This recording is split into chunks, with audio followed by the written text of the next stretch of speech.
সাৱধান পৃথিৱীবাসীৰ বাবে এক ভয়ংকৰ খবৰ শেষ হ'বলৈ গৈ আছে মানৱ জাতি সূৰ্যই ধ্বংস কৰিব পৃথিৱী বিস্ফোৰিত হ'বলৈ ওলাইছে এবাৰ সূৰ্য ইয়াৰ ফলত গোটেই বিশ্ব ব্ৰহ্মাণ্ড জ্বলি ছাই হ'ব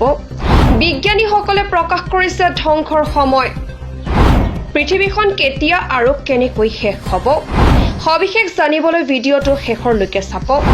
লগতে ভিডিঅ'টোত এটা লাইক কৰি পৰিয়ালৰ লগত শ্বেয়াৰ কৰি দিয়ক সূৰ্য বিস্ফোৰণ হোৱাৰ লগে লগে পৃথিৱী শেষ হৈ যাব বিজ্ঞানীসকলে প্ৰকাশ কৰিছে ধ্বংসৰ সময়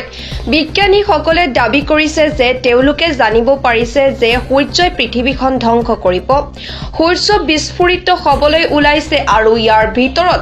গোটেই বিশ্ব ব্ৰহ্মাণ্ড জ্বলি ছাই হ'ব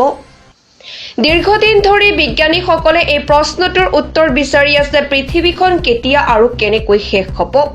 গোটেই পৃথিৱীৰ বহুতো বিজ্ঞানী এই ৰহস্য সমাধানৰ বাবে জড়িত হৈ আছে মায়া বৰ্ষপঞ্জী বা আন কোনো ভৱিষ্যত বক্তা অনুসৰি পৃথিৱীখন কেতিয়া শেষ হ'ব তাৰ বাতৰি পোৱা গৈছে কিন্তু অৱশেষত প্ৰতিবাৰেই এই ভৱিষ্যতবাণীবোৰ ভুল প্ৰমাণিত হৈছিল এতিয়া বিজ্ঞানীসকলে পৃথিৱীৰ সমাপ্তিৰ প্ৰকৃত তাৰিখ আৰু ইয়াৰ কাৰণ জানিব লৈছে বুলি দাবী কৰিছে পৃথিৱীৰ সমাপ্তি সূৰ্যৰ কাৰণেই হ'ব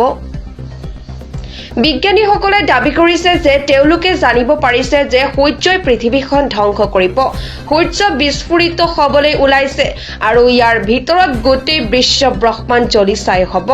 বিজ্ঞানীসকলে দাবী কৰিছে যে সূৰ্য বৰ্তমান ইয়াৰ যৌৱনত আছে এনে পৰিস্থিতিত বিস্ফোৰণৰ সময়ত আমাৰ কোনেও জীয়াই নাথাকিব কোৱা হয় যে আজিৰ পৰা 5 বিলিয়ন বছৰৰ পিছত সূৰ্যত বিস্ফোৰণ হ'ব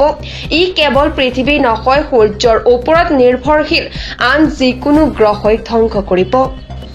দ্য ছানৰ প্ৰতিবেদন অনুসৰি 5 বিলিয়ন বছৰৰ পিছত সূৰ্যৰ হাইড্ৰজেন কেন্দ্ৰই কাম কৰা বন্ধ কৰিব